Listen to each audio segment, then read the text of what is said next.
Sebuah kren pembangunan Masjidil Haram di Mekah, Arab Saudi roboh akibat diterjang badai. 4 calon haji Indonesia tewas, puluhan lainnya luka berat. Terkait kondisi korban, kita akan bergabung dengan reporter kami, Prihadi, yang berada di Madinah, Arab Saudi, yang akan langsung bertanya ke Menteri Agama Lukman Hakim Saifuddin terkait kondisi korban kecelakaan di Masjidil Haram kemarin. Prihadi, silakan. Ya, Afi, saat ini saya memang telah berada di Madinah dan saat ini saya telah bersama dengan Bapak Menteri Agama, Bapak Lukman Hakim Saifuddin untuk menanyakan kondisi terkini, perkembangan terkini terkait dengan kecelakaan atau jatuhnya kren di Masjidil Haram. Selamat siang, Assalamualaikum Bapak. Waalaikumsalam warahmatullahi wabarakatuh. Oke, Bapak bisa jelaskan perkembangan terkini dari Mekah terkait dengan kecelakaan kren yang terjadi kemarin, Jumat sore?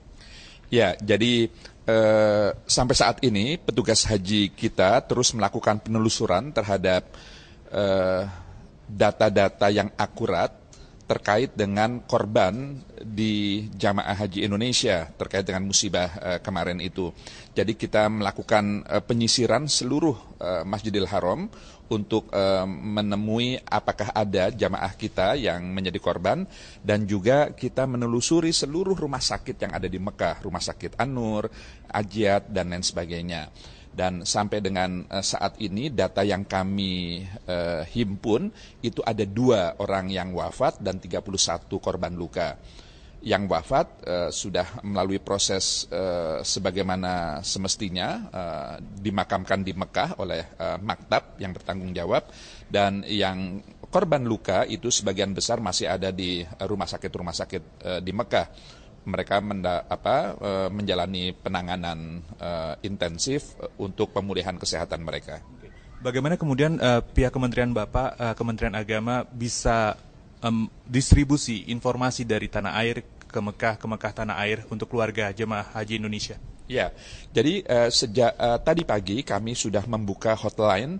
Jadi saya meminta Kepala Daker Mekah untuk membuat hotline yang bisa diakses oleh semua kita, termasuk saudara-saudara kita di tanah air, khususnya keluarga-keluarga jamaah haji kita yang mungkin perlu mengetahui apakah keadaan atau kondisi keluarganya yang sedang berhaji itu dalam keadaan selamat atau tidak. Jadi dan sudah ditayangkan ke semua media massa, termasuk juga media sosial, dan itu bekerja 24 jam untuk kemudian memberikan informasi tentang berapa korban, di mana saja, dan kondisinya seperti apa.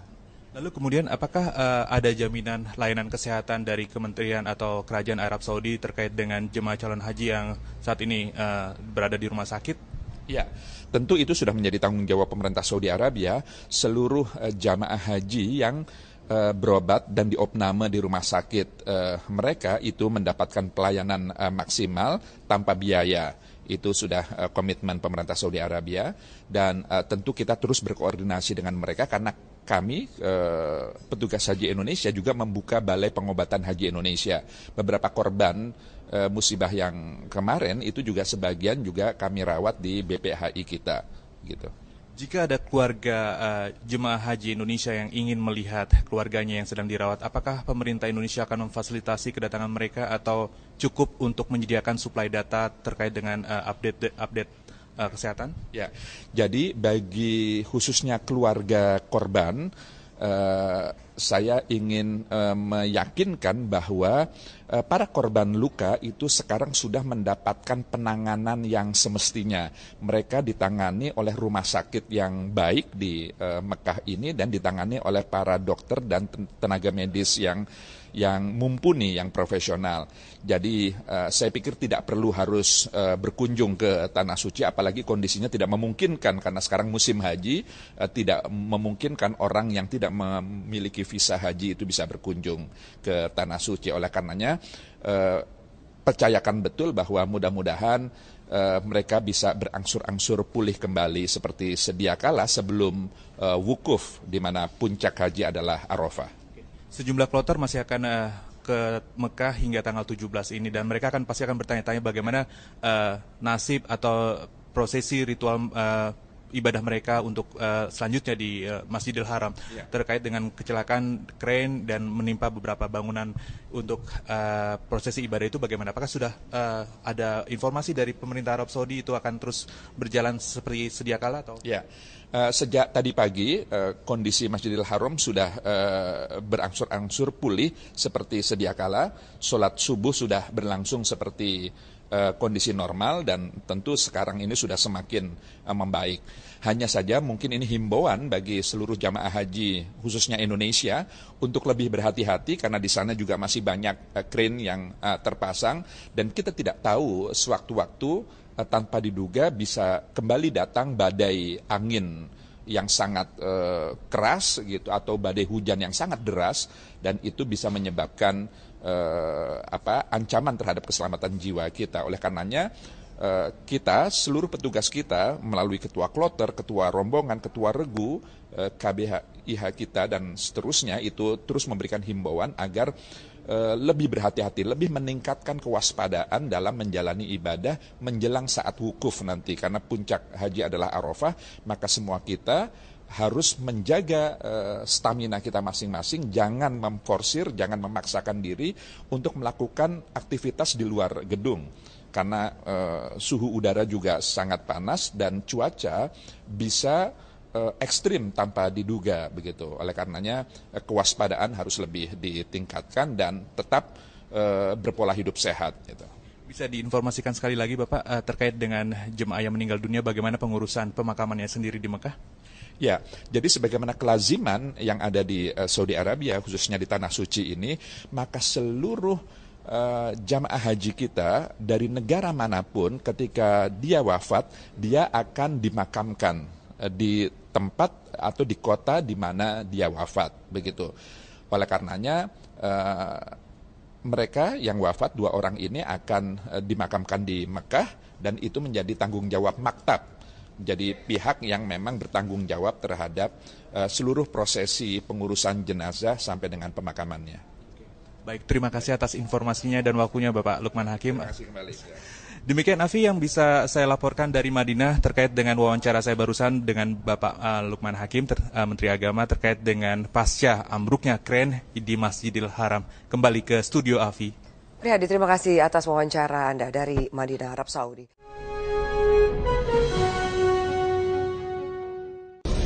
Pemirsa, lalu seperti apa langkah antisipatif terkait cuaca buruk dan juga penanganan korban akibat kecelakaan kren di Mekah? Sudah hadir di studio Irjen Kementerian Agama Bapak Muhammad Yassin. Selamat malam Pak Yassin.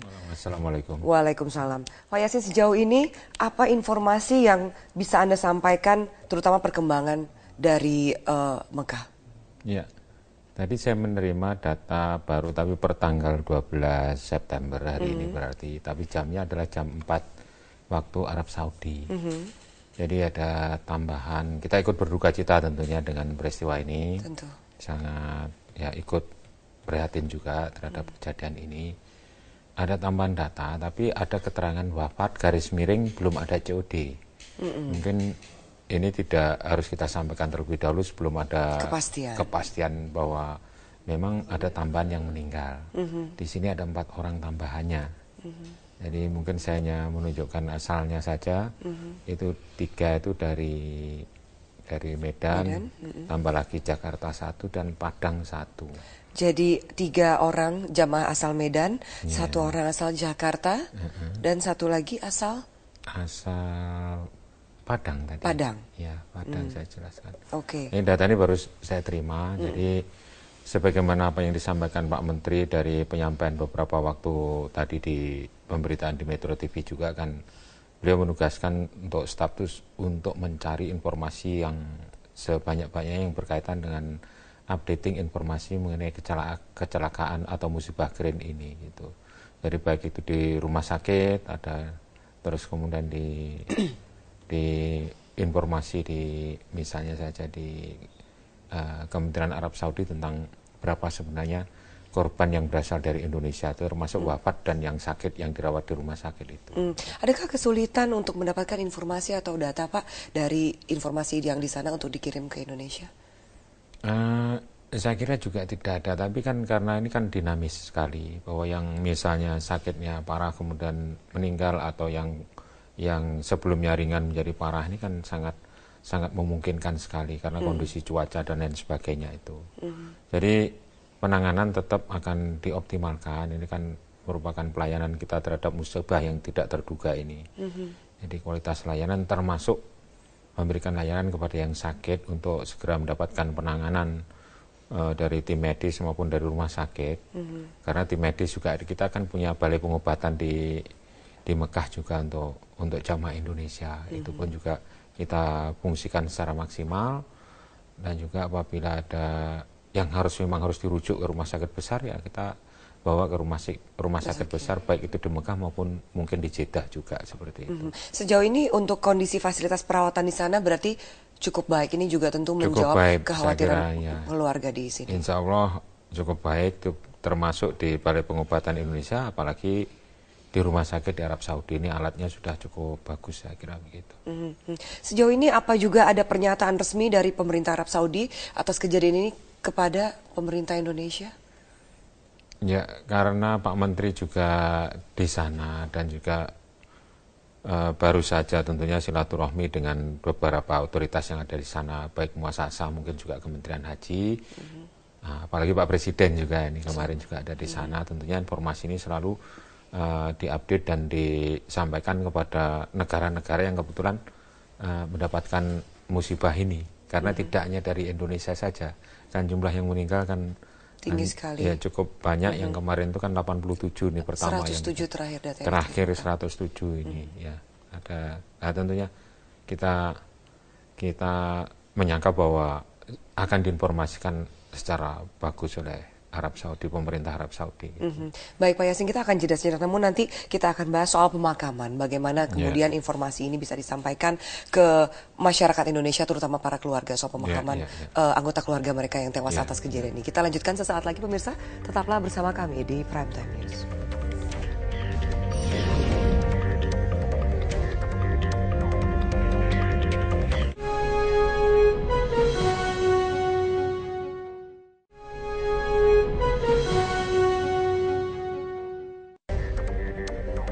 Baik, pemirsa, kami lanjutkan. Pak Yasin, tadi dari data Anda, pada saat kita sempat membahas soal data, bisa Anda bacakan kembali ini untuk kepentingan juga informasi yang benar kepada masyarakat. Total ada 6 orang, tapi mungkin Anda bisa jelaskan data yang Anda terima, Pak? Iya, jadi kami ulangi lagi yang sudah mendapatkan katakanlah certificate of death. Ya. Jadi data kematian itu adalah ditunjukkan sebab-sebab kematian, dan harus dikeluarkan sertifikatnya, dan juga sebab-sebab kematian penyakit apa, atau karena ini yang jelas dalam kelompok daftar nama-nama yang musibah karena krain. Jadi yang dua tadi itu yang berasal dari JKS itu bisa saja Jakarta dan sekitarnya kan, misalnya Banten dan Jawa Barat itu kan juga berangkatnya dari Jakarta. Yang kedua dari Medan yang sudah diinformasikan melalui media kemarin. Terakhir yang tadi data yang saya sebutkan 12 September, jamnya adalah jam 4 pagi, yaitu waktu Arab Saudi itu, tambahnya 4 wafat, tapi garis miring COD. COD itu adalah belum mendapatkan atau belum ada certificate of death. Nah, ini nanti akan diinformasikan sebab-sebab kematiannya, apakah yang karena sakit berat karena musibah krain itu akhirnya juga meninggal. Nah, ini kan masih juga akan ditelusuri sebagaimana yang disampaikan oleh Pak Menteri tadi, bahwa kita harus melakukan suatu penelusuran yang cermat atas korban daripada musibah krain tersebut. Jangan terlalu terburu-buru ya. Jangan terlalu terburu-buru. Di 4 diantaranya itu, ini data yang kita baca ini, asalnya itu adalah dari MES itu adalah Medan, ini 2. Kemudian PDG ini adalah Padang, dan tambah lagi JKS itu 1. Jadi kami belum berani menyebutkan namanya, walaupun di sini sudah ada namanya, karena kan harus didukung oleh COD tadi, Certificate of Death, yang memang betul-betul berasal dari musibah robohnya crane Crane tersebut ini. gitu Mbak. Baik Pak, kalau misalnya sudah data Certificate of Death ini, penyebab kematian yang lebih jelas masih ditunggu. Lalu yang sudah mendapatkan Certificate of Death atau jelas juga sudah dihubungi pihak keluarga di Indonesia.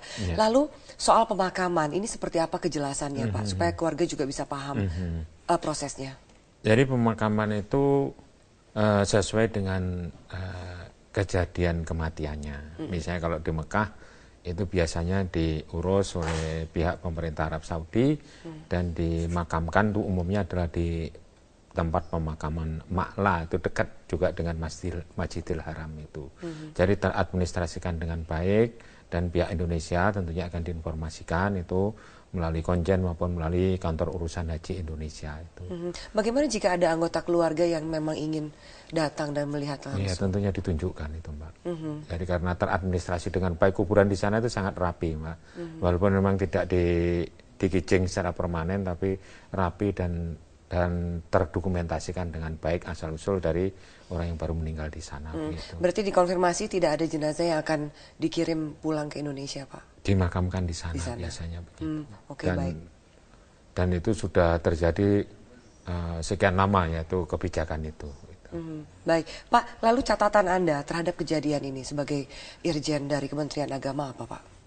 Ya saya juga melihat tuh bahwa memang untuk pembangunan itu kan untuk mengejar target waktu itu memang walaupun di suasana umroh pun juga crane itu juga ada. Jadi bukan kok kemudian pada saat umroh kemudian musim haji itu kemudian dicopotin semua juga tidak. Jadi berlangsung dan ditutup begitu biasanya, dan sejauh ini memang tidak begitu mengganggu pelaksanaan ibadah baik umroh maupun haji. Ini kan karena ada spesial event atau spesial case karena angin besar dan badai itu, sehingga crane yang dianggap bahwa tidak akan goyah itu ternyata roboh juga. Nah ini kita tidak dalam kapasitas untuk mengomentari yang bernada menyalahkan juga enggak. Itu saya melihat kebiasaannya seperti itu. Baik, jadi tidak akan juga mengganggu rangkaian ibadah haji yang ya, untuk kedepannya ya? tidak mengganggu rangkaian ibadah haji itu. Karena ya memang untuk areal tawaf itu kan ada di lantai dasar, ada di lantai 2 dan 3 yang tawaf temporari itu kan juga ada itu. Dan ada juga yang tawaf permanen yang di atas. Tapi yang di atas inilah yang diperlebar itu menjadi besar sekali. Dengan kapasitas tawaf nantinya itu kalau sekarang 48.000 per jam jadi 150.000 per jam nantinya kalau sudah selesai begitu. Itu informasi dari Arab Saudi seperti itu. Baik, Pak Yasin terima kasih banyak atas waktunya. Kita juga nantikan informasi terbaru bagi anggota keluarga dan juga masyarakat di sini. Terima kasih banyak Pak Yasin. Dan pemirsa, kami akan lanjutkan Prime Time News sesaat lagi dengan informasi di antaranya ada sejumlah bandara di Pulau Sumatera lumpuh akibat kabut asap kebakaran hutan. Sesaat lagi.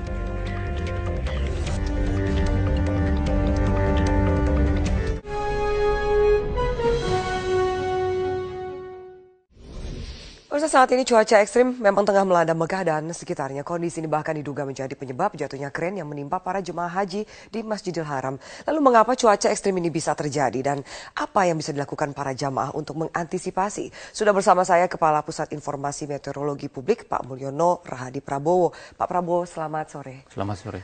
Pak Prabowo, kalau kita lihat ini cuaca ekstrim yang terjadi bahkan diduga menjadi penyebab jatuhnya crane yang menimpa kawasan Masjidil Haram. Apa sesungguhnya penyebabnya? Kenapa kemudian bisa secara tiba-tiba kita juga lihat dari tayangan angin begitu kencangnya bahkan dikatakan ada hujan es yang terjadi? Iya, nah ini kalau kita bicara masalah cuaca itu lebih banyak dipengaruhi oleh pergerakan semu matahari. Meskipun saat ini matahari sedang berada di wilayah ekuator, tapi panas yang ditimbulkan ketika matahari ada di belahan bumi utara, Mekah itu ada di belahan bumi utara, kurang lebih 20 derajat lintang utara, itu masih terasa di sana, masih akan tersisa di sana, sehingga dampaknya masih bisa terjadi di sana. Dengan kondisi yang seperti ini, sebetulnya daerah-daerah lintang utara itu dalam tanda kutip seperti dalam kondisi transisi dari musim kemarau ke musim dingin. Nah, pada kondisi musim transisi seperti ini, kecenderungan untuk terjadi cuaca ekstrim yang sifatnya lokal itu sangat memungkinkan. Nah, kalau kita lihat, iya Pak Bro, ini ada peta Arab Saudi, bisa Anda jelaskan? Lalu di sini yang kami lingkari adalah Mekah. Iya betul. Seperti apa sebenarnya siklus dari cuaca ekstrim ini akan terjadi? Apakah juga akan terjadi dalam beberapa hari atau beberapa pekan ke depan? Ya, kalau kita lihat ini Mekah ini ada di 20 derajat lintang utara, sehingga ini efek dari pemanasan di belahan bumi utara ini masih terasa di sebelah sana. Ini sedang dalam transisi dari musim panas ke arah musim dingin, sehingga ini semacam kondisi transisi. Pada kondisi transisi seperti ini akan sangat mungkin sekali terjadi fluktuasi cuaca ekstrim yang sifatnya lokal. Kebetulan sebelah barat dari Jazirah Arab ini ada Laut Merah, ini sebagai semacam sumber uap air di sana. Kemudian ini ketika masuk ke arah daratan ini, uap air itu akan menjadi terpicu untuk segera bergerak ke atas. Namun tidak akan merata di seluruh wilayah seperti itu. Pada kondisi-kondisi tertentu bisa saja hanya beberapa wilayah di sebelah pantai barat dari Jazirah Arab ini yang terpengaruh kondisi demikian. Pak, apakah bisa dikatakan tahun ini merupakan salah satu tahun yang terparah di mana cuaca ekstrim menimpa kawasan ini? Atau sebelumnya sudah pernah terjadi? Kalau kita lihat rentetannya, sebetulnya beberapa waktu yang lalu juga sempat terjadi gelombang panas di sebelah utara India, Bangladesh dan sebagainya seperti itu, yang sempat memakan korban jiwa, diantaranya seperti itu. Ini juga masih akan terjadi semacam perubahan cuaca dari pergerakan pada umumnya. Kondisi cuaca ini akan bergerak dari arah barat ke arah timur seperti ini. Jadi kemungkinan kondisi terjadi cuacanya di wilayah Gurun Sahara di sini, kemudian akan bergeser ke arah Jazirah Arab atau Mekah seperti ini. Sehingga ketika kemarin terjadi semacam badai pasir itu berasal dari karena sebelah barat itu kan Gurun Sahara yang cukup luas, sehingga itu akan terbawa masuk ke arah Jazirah Arab. Pak Prabowo, kalau misalnya yang Anda jelaskan tadi seharusnya sudah bisakah diprediksi apa yang terjadi? Kecepatan angin yang bisa sampai 80 km per jam tentu harusnya bisa diantisipasi melihat bahwa ada pembangunan fasilitas ibadah haji yang sedang dilakukan. Ya, memang kalau kita lihat skala besar kita masih bisa melihat indikasi untuk terjadi kondisi cuaca seperti itu. Hanya saja yang terjadi kemarin itu lebih sifatnya lokal, hanya terjadi di wilayah sini. Kalau kita lihat nanti kita lihat gambar citra tutupan awan dari satelitnya, itu akan terlihat bahwa di daerah warna merah seperti itu. Iya, di daerah sini memang betul-betul terjadi muncul pertumbuhan awan yang sangat kuat. Hanya di daerah sekitar wilayah Mekah saja. Iya. Lalu apa yang harusnya diantisipasi oleh pemerintah Arab Saudi, karena kita tahu bahwa ini ibadah haji sedang berlangsung, banyak jamaah dari seluruh dunia yang akan juga bertolak ke sana. Apakah pembangunan tetap bisa dilakukan? Nah, tentunya itu terkait pembangunan kebijakan dari pemerintah setempat. Dari secara cuaca, apakah kemudian Anda lihat mengkhawatirkan atau tidak? Dari kondisi cuaca, ya sebetulnya ini informasi yang kita peroleh, pembangunan sudah diberhentikan. Hanya saja masih ada beberapa kegiatan yang mungkin belum secara clear untuk terkait dengan keselamatan jamaah dan sebagainya seperti itu. Tapi dari kondisi cuaca memang iya kita bisa lihat, hanya saja fluktuatif yang sifatnya lokal ini yang agak kita betul-betul harus pada skala atau resolusi yang sangat tinggi untuk melihatnya seperti itu. Fluktuatif yang Anda katakan itu sangat tinggi ya Pak, karena kami mendapatkan berita setelah sebelumnya dilanda cuaca yang amat panas, kemudian ada badai pasir, sore kemudian kota Mekah diguyur hujan disertai dengan butiran es. Iya. Betul. Nah itu kalau dari catatan yang kita peroleh antara pagi dan siang, itu pagi suhu udara sekitar 29 derajat Celcius. Siang bisa mencapai 39 derajat Celcius. Kalau terjadi aliran udara di sebelah barat kemudian menyeberang Laut Merah ini membawa uap air, perbedaan 5 derajat saja pun sebetulnya sudah bisa memicu untuk terjadinya pertumbuhan awan yang sangat kuat meskipun sifatnya hanya lokal seperti itu. Sehingga pada saat pagi ke arah siang sangat terik dan cerah, sangat panas. Terik, kemudian pada saat sore tiba-tiba hujan datang dengan intensitas yang cukup deras, tapi durasinya pendek. Sebelum kejadian hujan itu biasanya akan disertai dengan hempasan angin yang cukup kuat. Itu bisa menjadi tanda-tanda bagi para jamaah ya, jika kemudian sudah banyak hempasan angin yang kencang, dikhawatirkan ada hujan dan badai juga yang terjadi. Bisa saja muncul kejadian seperti itu. Oke, Pak, antisipasi juga bagi jamaah yang ada di sana maupun bagi jamaah haji yang akan berangkat, apa yang harus diwaspadai? Pertama yang perlu diantisipasi karena kondisi suhu yang tinggi, sementara kita yang terbiasa pada area yang suhu udara mungkin sekitar 25 sampai 32, sementara di sana bisa mencapai 39, bahkan ekstrim yang sempat tercatat itu sampai 41 derajat Celcius. Itu yang perlu diantisipasi karena barangkali terkait dengan asupan cairan yang kurang dan sebagainya, barangkali itu. Kemudian berusaha untuk tidak terekspos pada kondisi cuaca panas yang perubahannya cukup drastis. Itu yang perlu diantisipasi karena itu akan cenderung memakan energi, menjadi cepat kelelahan dan sebagainya seperti Baik, itu. Pak Prabowo, terima kasih banyak atas waktu dan keterangannya di Prime Times. Kita doakan semoga lancar dan ibadah saudara-saudara kita di sana bisa berjalan dengan baik. Terima kasih.